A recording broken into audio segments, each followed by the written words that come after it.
Oi, pessoal, tudo bom? Aqui é Vicente Guimarães. Na aula de hoje eu vou falar sobre demonstrativo de resultados do exercício. Vamos lá?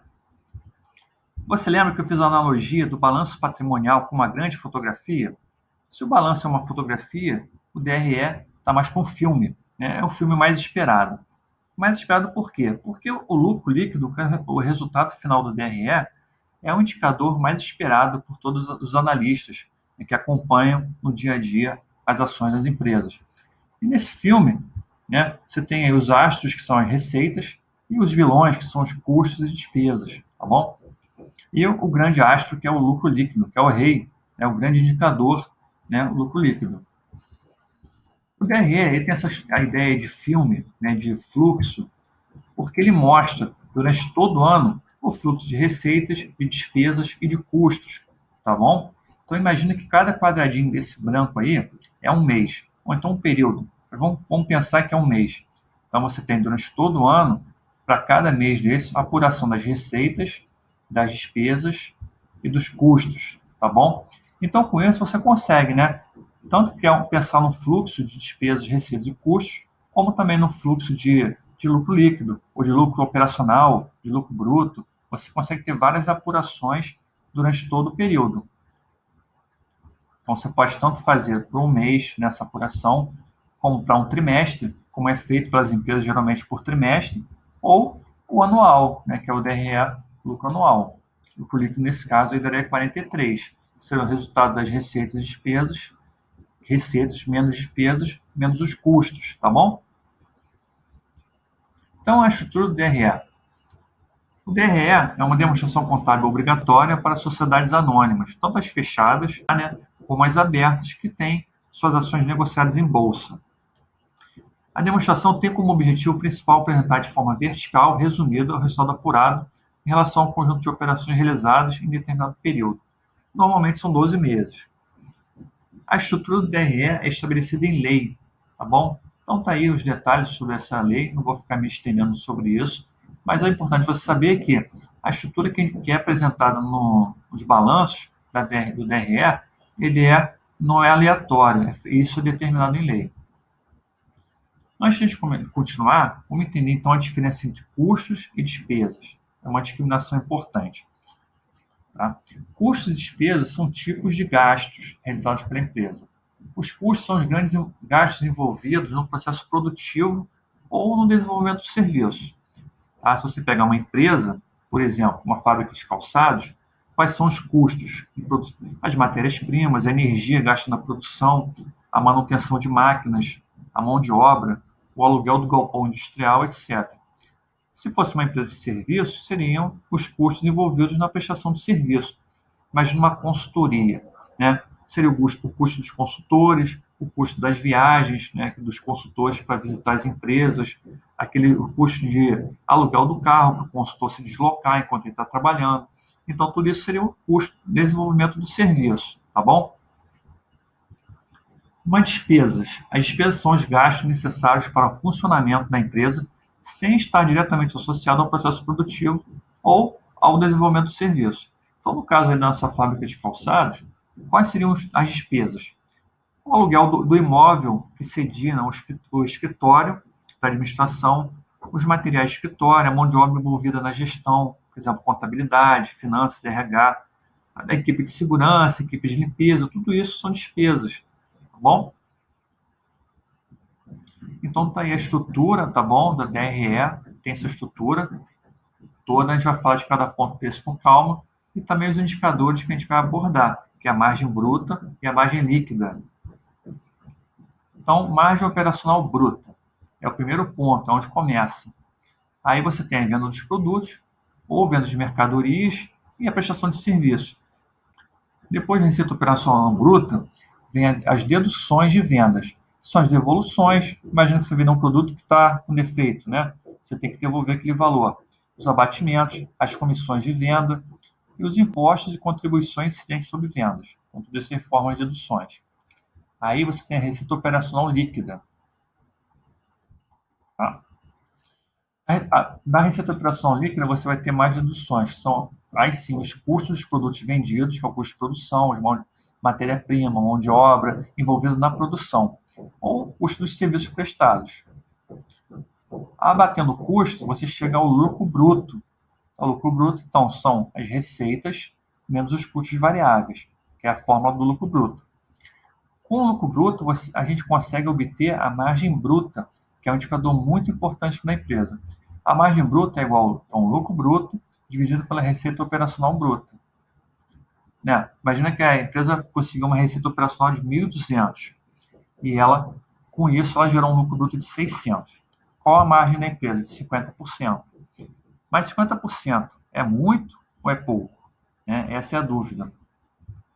Uma margem bruta considerada adequada seria algo acima de 40%. Então, nesse nosso exemplo aí, 50% estaria muito bom, né? 50% acima de 40%.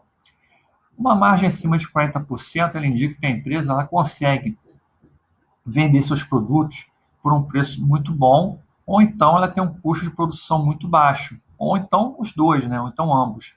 Então, com isso, isso indica que a empresa tem uma vantagem competitiva importante, tanto por questão dela conseguir se posicionar bem no mercado em relação ao preço, tanto em relação à sua estrutura de custo, que é muito baixa, tá bom? Então, uma margem bruta acima de 40% é algo muito importante. Margem bruta abaixo de 10% indica uma empresa com dificuldade. Ou a empresa tem alto custo, né, de produção, ela não consegue ter uma produção moderna, não consegue ter um custo baixo, ela tem as suas matérias-primas estão muito caras e ela não consegue repassar esse custo para o preço. Ou seja, ela está no setor muito competitivo, ela tem muitos concorrentes, então se ela aumentar o preço, ela não vende. Tá? Então essa concorrência acaba reduzindo as margens de lucro e isso, o primeiro lugar que a margem é impactada é a margem bruta. Então vamos lá, vamos continuar aqui. Temos aqui alguns exemplos de empresas que têm margens brutas elevadas. Por exemplo, a Taesa, a Odontoprev e a Ambev. Tem margens brutas aí bastante interessante. Já a BR Foods, que é a Sadia, Perdigão, ela tem uma margem bruta mais apertada, de 20%, já está ali no limite do ideal. E a Marco Polo e a Gerdau já tem margens brutas bem baixas. Você vê que tem uma diferença muito grande de empresas. Oi, desculpe interromper aí a sua aula, mas antes de continuar, eu gostaria de fazer um convite especial. Tenho certeza que você vai gostar dessa oferta. Curso avançado de análise de investimentos. Esse é o vídeo de pré-lançamento. O pré-lançamento traz condições especiais, bônus, mais um incrível desconto. No fim, se você colocar tudo no papel, verá que o curso vai acabar ficando de graça. Essas condições especiais não são para todo mundo. O que você vai aprender fazendo o meu curso?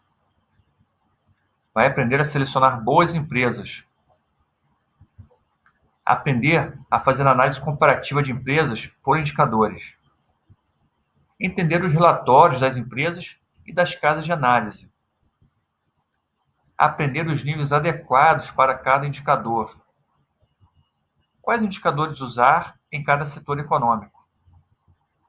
Como fazer valuation com indicadores? O conteúdo do curso. Onde conseguir indicadores de forma gratuita. Balanço de pagamentos, demonstrativo de resultado do exercício, mais demonstrativo de fluxo de caixa detalhados com especificações exatas do que buscar em cada conta. 57 indicadores e índices, mais níveis adequados para cada um, mais hierarquia. Quais são os indicadores mais importantes? Como selecionar empresas com indicadores? Checklist completo. Valuation com indicadores. Aí eu vou falar sobre os métodos de Bazin, a fórmula de Greenblatt, número de Graham e o meu método simples e eficaz. 50 exercícios resolvidos nos vídeos, para você praticar os conceitos apresentados no curso. Extras. 5 vídeos com estudo de caso, análise de indicadores de empresas distintas e precificação por indicadores. 5 videoaulas com o conteúdo das aulas do curso básico de análise, de balanços e demonstrativos contábeis para você rever e relembrar os conceitos. Grupo de WhatsApp para troca de informações e para tirar dúvidas diretamente comigo. E aí, gostou? Em breve mais informações. Boa aula! Bom, então vamos continuar. Então, Do resultado operacional bruto, que é o lucro bruto, você tem uma nova dedução, são as despesas operacionais, que a gente viu, né? São as despesas administrativas e as despesas com instalações, tá bom? A partir daí você tem o EBITDA, ou LAGIDA. O EBITDA também é um proxy do lucro operacional, do fluxo de caixa da empresa.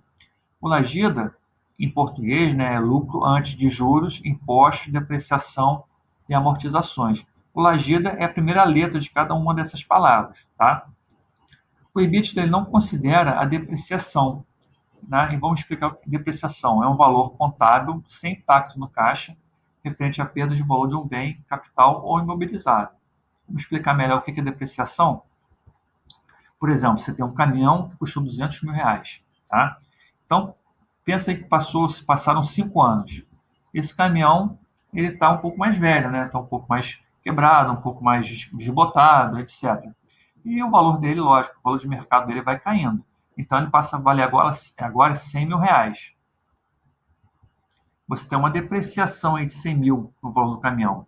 Essa depreciação tem que ser contabilizada, porque quando você comprou o caminhão lá atrás, você lançou aquele caminhão no ativo, como um ativo de 200 mil. Então você tem que ir lançando essa depreciação ano a ano, porque senão vai ter um desbalanceamento, né? Você tem um ativo que vale 200 mil, mas na realidade você lançou com 200 mil no seu ativo, mas na verdade ele vale 100 mil. Então isso vai dar um desbalanceamento na sua contabilidade. Então você tem que fazendo as correções e a depreciação é essa forma. Então a depreciação vai sendo contabilizada ano a ano. Nesse exemplo aí, como são 5 anos, então são 100 mil dividido por 5 vai dar R$ 20.000 por ano. O EBITDA, como a gente viu, não inclui depreciação. Então a gente tem que ter cuidado com o EBITDA, porque empresas que têm depreciação muito elevada, né, acabam impactando muito no lucro líquido.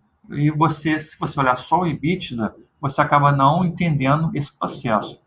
A depreciação é um custo real para os negócios. Apesar de não ter impacto no caixa, é um custo real. Porque em algum momento, no futuro, esse caminhão vai ter que ser substituído. Aquele veículo, aquela máquina vai ter que ser substituída. Então, tem que se levar isso em consideração. Então, vamos lá. EBITDA, tem a depreciação que já vimos. Resultado financeiro. Resultado financeiro se refere ao resultado obtido pelo investimento da empresa, do caixa da empresa. Por exemplo, você tem um caixa parado lá na gaveta. O que a empresa vai fazer? Vai pegar aquele caixa e vai investir no CDB, no fundo de renda fixa, no título do tesouro, né? E vai obter algum rendimento. Isso é a parte positiva. A parte negativa do resultado financeiro são os juros que a empresa paga sobre os financiamentos que ela fez, sobre as suas dívidas. Então, se a empresa é muito endividada, esse ponto aqui vai ser muito penalizado. Então, tem que prestar bastante atenção no resultado financeiro de empresas que têm dívida alta. Depois, o imposto de renda, né? Vai pagar imposto de renda e, finalmente, chegamos no lucro líquido, que é o grande objetivo. Aí, do lucro líquido, a empresa vai destinar o lucro líquido, ou vai pagar dividendos, ou vai reter o lucro, vai acumular, ou vai fazer outras destinações, como recompra de ações, bonificações, etc. Tá bom? Então, o lucro líquido é o indicador que mais influencia a dinâmica de preço das empresas. Períodos de lucros crescentes estão associados ao crescimento do preço da ação e períodos de lucros decrescentes ou prejuízos são diretamente ligados a períodos de depreciação. A gente pode ver isso claramente aqui no gráfico da Vale, né, desde 2008 até 2018, a gente vê que os períodos, né, a linha vermelha é a linha do preço, tá bom? E essas barrinhas azuis são é o lucro líquido de cada período, de cada trimestre. Então você vê aí que o preço vai mais ou menos acompanhando a dinâmica do lucro, né?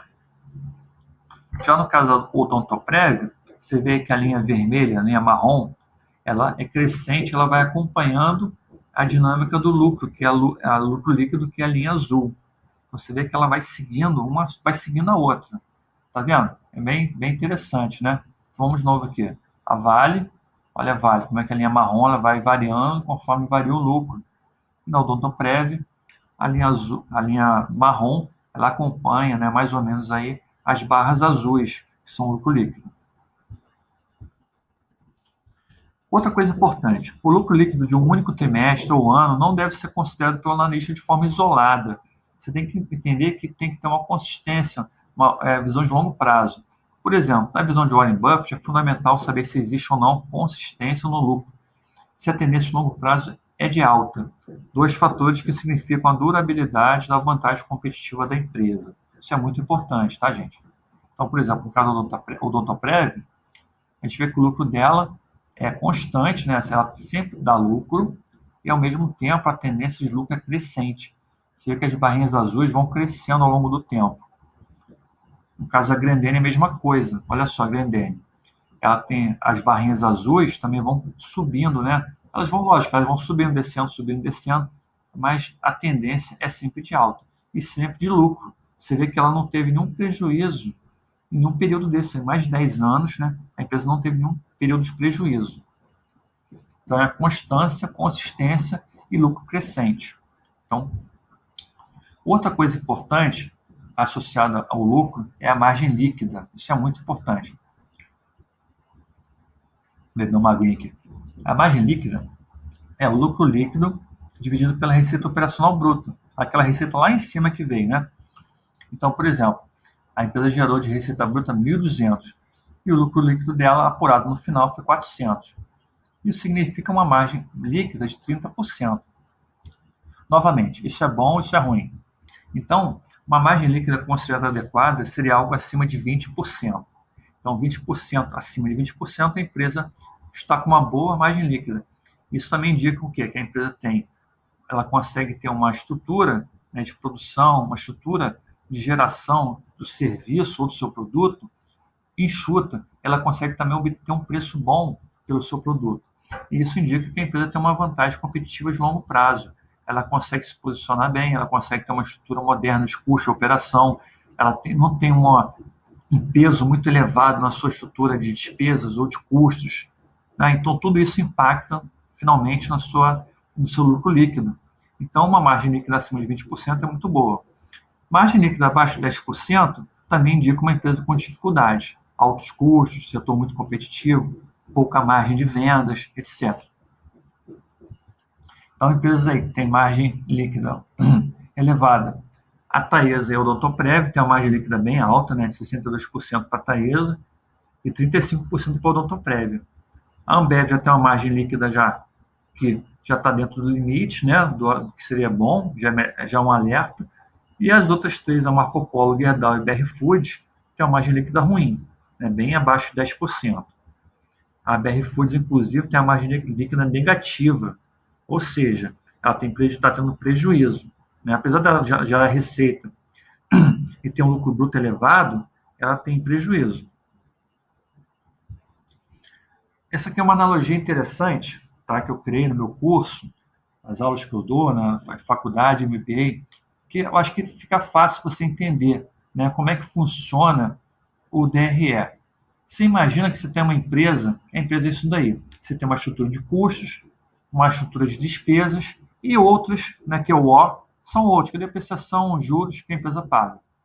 Às vezes, a empresa tem uma estrutura que ela tem uma receita bruta muito grande lá no começo. E essa receita bruta vai passando por essas máquinas, né? E cada máquina dessa vai comer um pouquinho dessa receita bruta, tá bom? Então, dependendo do peso de cada máquina, vai sobrar menos receita, vai sobrar menos dinheiro. Então, pense que esse quadrado aí é a quantidade de dinheiro que está entrando nessa esteira. No final, vai sobrar o quê? Vai sobrar o lucro líquido, tá? Então, por exemplo, ela vai entrar na primeira máquina dos custos, tá vendo? E já vai sair um pedacinho bem menor. Por quê? Porque o custo de produção comeu aquele dinheiro. Depois disso, esse dinheiro vai entrar na máquina de despesas. Então, vai sair também um cubo menor ainda. Tá vendo? Então, ou seja, em cada processo, vai tendo uma redução do dinheiro que está entrando. Agora, ele vai passar pela parte de depreciação e juros. E vai sair no finalzinho ali, né, a joia brilhante, que seria o lucro líquido. Então, a gente está vendo aí, né, uma analogia entre... Olha o tamanho da receita bruta que entrou e olha o tamanho do lucro líquido que saiu. Tá? Isso tudo acontece dentro da empresa, na sua estrutura de custos, de despesas e de juros, de depreciação. Tá bom? Vai comendo dinheiro, vai gastando aquele dinheiro que entrou e, no final das contas, sai um lucro líquido bem menor. Tá? Vamos ver alguns exemplos. Por exemplo, a Taesa. A Taesa tem uma margem líquida de 62%, a margem bruta de 81%. Então, significa o quê?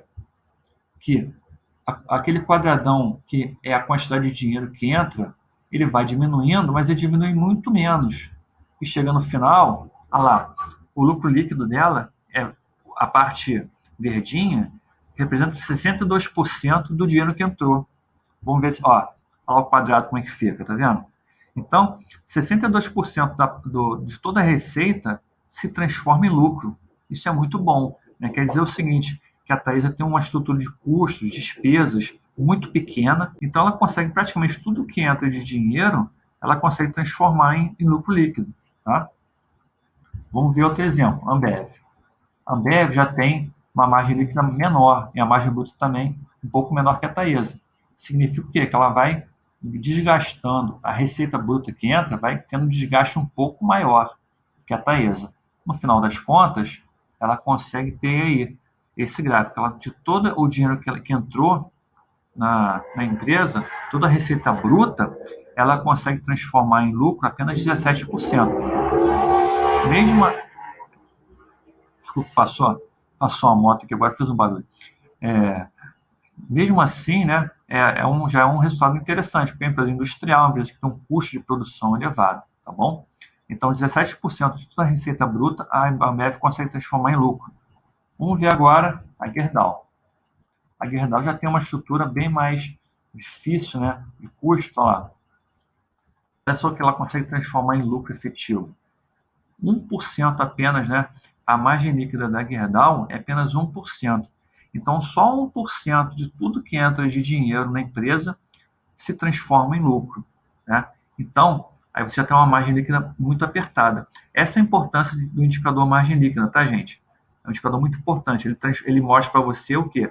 De toda essa parte, esse bloco preto aí, que é a receita bruta que entrou, quanto que vira o verdinho, que é o lucro líquido. No caso da Gerdau, é só 1%. Então, aí é Gerdau. Então, o que você prefere para ser sócio?